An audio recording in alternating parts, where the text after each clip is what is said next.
Hello friends, welcome to my channel.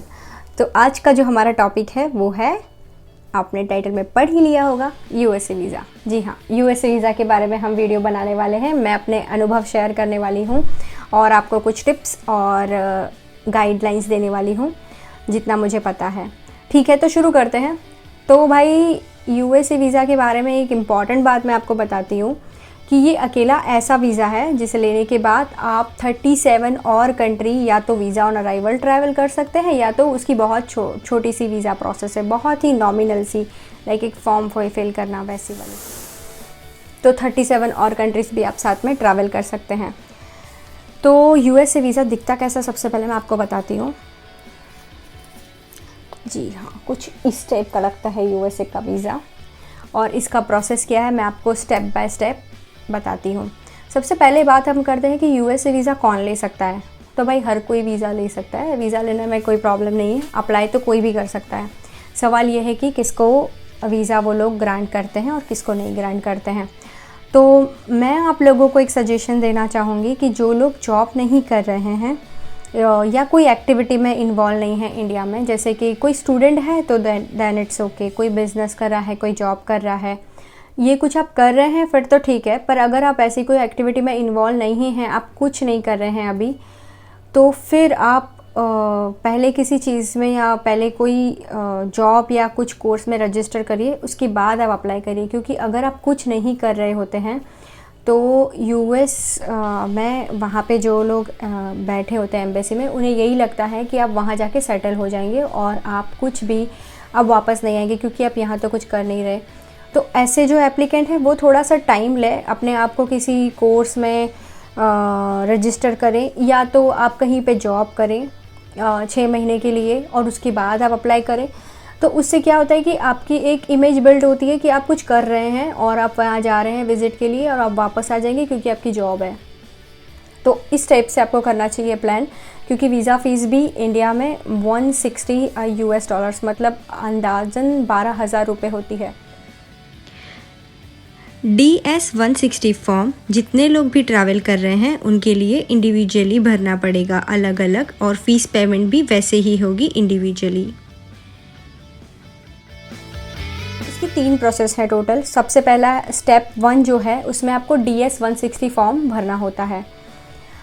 DS-160 form बहुत ही easy एक form है जो आप खुद भर सकते हैं। और अगर डिफ़िकल्टी है या आपको नहीं आता है ऑनलाइन फिल करना, तो आप किसी एजेंट की सहायता ले सकते हैं या तो आप किसी से कंसल्ट कर सकते हैं जो आपको फॉर्म भरने में हेल्प करे। बट मैं आपको रिकमेंड करूँगी कि आप खुद भरें, क्योंकि उसमें जो डिटेल्स होती हैं वो आपकी पर्सनल डिटेल्स, आपके पासपोर्ट की डिटेल्स, जैसे कि कब एक्सपायर हो रहा है, उसका नंबर क्या है, उसमें नाम क्या लिखा है, और आपके जॉब रिलेटेड डिटेल्स होती हैं, एम्प्लॉयमेंट डिटेल्स। उसके बाद आपकी एजुकेशनल डिटेल्स होती हैं और उसके बाद आपकी ट्रैवल हिस्ट्री के बारे में पूछा जाता है। आप कैसे प्लान कर रहे हो जाने के, उसके बारे में होता है। और आपकी फैमिली में कौन कौन है, आपके साथ कौन ट्रैवल कर रहा है, ये सारी डिटेल होती है। तो आप ही बताइए, ये डिटेल्स आपसे ज़्यादा अच्छी तरीके से कोई और जानता है क्या?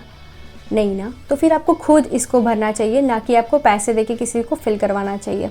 पर अगर आपको नहीं ही बिल्कुल आता है तो फिर बात अलग है, उस केस में तो आप किसी को कंसल्ट कर ही सकते हैं। दूसरा स्टेप है, आपको फ़ीस पे करनी है और अपॉइंटमेंट्स लेनी है। अपॉइंटमेंट्स भी 2 तरीके की हैं, एक है बायोमेट्रिक अपॉइंटमेंट और एक है इंटरव्यू की अपॉइंटमेंट। तो ये 2 अपॉइंटमेंट्स लेनी है। और तीसरा स्टेप जो है वो इंटरव्यू का है। टोटल आपका जो यूएस वीज़ा का इंटरव्यू होगा उसके बारे में है। तो ये जो प्रोसेस है हम इसको धीरे धीरे 1 बाय 1 डिस्कस करते हैं, मैं आपको बता दी जाती हूँ।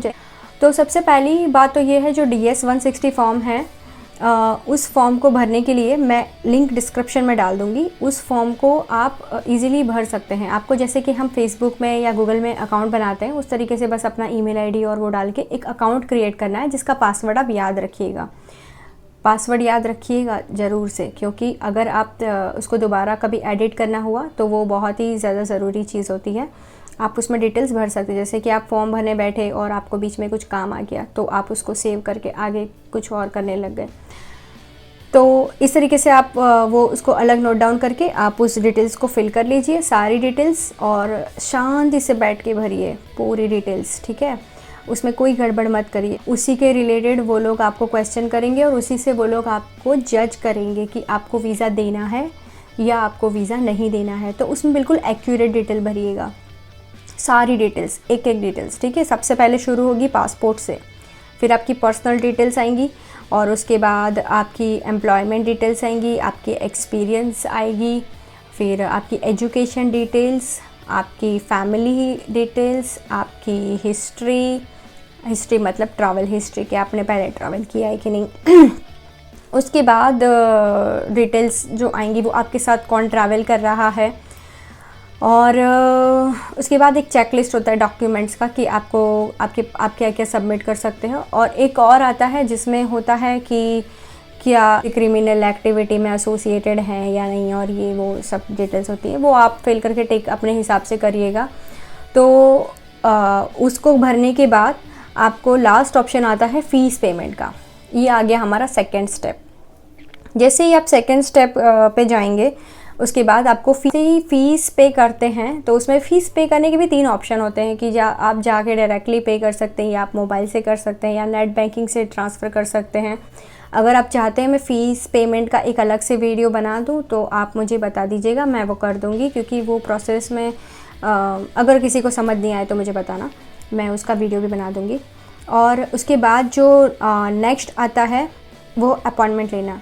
तो दोस्तों मैंने एक अपॉइंटमेंट लेने में गलती की थी, आप वो मत करिएगा, मैं आपको बता रही हूँ। जैसे कि आप लोग जानते हैं कि मैं अहमदाबाद में रहती हूँ और मेरे लिए जो नियरेस्ट सेंटर है वो है मुंबई, ठीक है। तो अपॉइंटमेंट लेने में मैंने गलती ये कर दी थी कि जब मैंने बायोमेट्रिक का अपॉइंटमेंट लिया, बायोमेट्रिक का अपॉइंटमेंट लेने के बाद मुझे 1 महीने के बाद इंटरव्यू का अपॉइंटमेंट मतलब मैंने गलती से सिलेक्ट कर दिया था डेट, और फिर वो सेट हो गया था। फिर मुझ में उतनी अक्ल उस वक्त नहीं थी शायद कि मैं उसको रीशेड्यूल करूँ, तो मैंने नहीं किया। तो मुझे 2 बार मुंबई जाना पड़ा, तो उसमें ट्रैवलिंग एक्सपेंस बढ़ गया, फिर वहाँ पे जाना होता है तो टाइम वेस्ट होता है। तो इसलिए मैंने जो मेरा एक्सपीरियंस है उस हिसाब से मैं चाहती हूँ कि कोई ये गलती दोबारा, मतलब मैंने जो किया वो आप लोग ना करो। आपको बायोमेट्रिक का अपॉइंटमेंट लेना है, और उसके बाद नेक्स्ट डे का अगर आप चाहें तो इंटरव्यू का अपॉइंटमेंट ले सकते हैं, अगर आप दूर रहते हैं तो। अगर आपकी सिटी में ही है तो फिर कोई प्रॉब्लम ही नहीं है।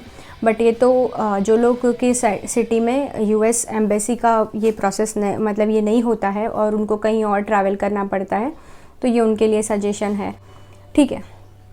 और अगर ऐसा होता है कि आपने बायोमेट्रिक की अपॉइंटमेंट पहले देखी और उसके बाद नेक्स्ट डे वाली आपको इंटरव्यू की अपॉइंटमेंट नहीं मिल रही है, तो पहले आप इंटरव्यू वाली चूज़ कर लीजिए या देख लीजिए। उसके बाद उसके हिसाब से वापस वाले बैक पेज पे जाके आप अपनी बायोमेट्रिक की 1 दिन पहले कर दीजिए, ये आप कर सकते हैं, ठीक है। तो ये हो गई पूरी अपॉइंटमेंट लेने तक की बात। अभी नेक्स्ट आता है यूएस वीज़ा इंटरव्यू के बारे में क्वेश्चन। वो लोग मतलब वहाँ पे बायोमेट्रिक में तो आपने अपॉइंटमेंट ले ली, उसके बाद आपको जाना है, 3rd स्टेप है आप लोगों को वहाँ पे विज़िट करना है। तो फ्रेंड्स बायोमेट्रिक में जो आप लोगों का टाइम जाएगा, आप जैसे ही वहाँ पे जाओगे एम्बेसी में, तो आपका सबसे पहले तो आप सजेशन ये है कि आप कोई सामान लेकर मत जाना, ठीक है। जैसे कि मोबाइल है, ये सब कुछ लेके मत जाना, आप अकेले ही जाना, और सामान में सिर्फ डॉक्यूमेंट्स ही ले जाना, क्योंकि बाकी का सामान वो लोग ले जाने नहीं देते। और फिर आपको, अगर आपके साथ कोई है तो वो तो पकड़ के वेट कर सकते हैं, पर अगर कोई नहीं है तो आपको हो सकता है कि फिर कहाँ रखना दिक्कत हो जाती है। तो आप वहाँ पे ऐसे जाइए, और ज़्यादा जल्दी जाने की भी ज़रूरत नहीं है। अगर आपका 8:30 का अपॉइंटमेंट है तो आप ट्राई करिए कि आप 8:15 तक या 8 बजे वहाँ पे पहुँचिए, और फिर उसके बाद अपनी प्रोसेस शुरू करिए। बहुत ज़्यादा जल्दी जाके लाइन में खड़ी रहने की ज़रूरत नहीं है, मैंने वो गलती की थी, आप मत करिएगा। और जाएंगे, उसके बाद आपका सिक्योरिटी चेक करेंगे, उसके बाद आपको स्कैन करके लाइन में खड़े रहना है। लास्ट में जब आपका नंबर आएगा तो आपका बायोमेट्रिक होगा, और फिर उसके बाद आपकी आँखें स्कैन करेंगे। तो ये प्रोसेस है, आँखें और हाथ फिंगरप्रिंट्स स्कैन करेंगे। उस दिन आप फ्री हो जाएंगे, शायद 1-2 घंटे में तो फ्री हो जाएंगे। मैक्सिमम टाइम तो मतलब वेटिंग और उसमें ही जाता है, प्रोसेस तो बहुत 5-10 मिनट का ही है। उसके बाद नेक्स्ट डे आएगा, तो नेक्स्ट डे आपको जब जाना है तब वो होगा आपका पर्सनल इंटरव्यू। तो पर्सनल इंटरव्यू जो है उसमें आपको अपना DS 160 फॉर्म लेके जाना है। जो DS 160 आपको फॉर्म लेके जाना है वो आपको पहले वाले दिन भी लेके जाना है और दूसरे वाले भी दिन।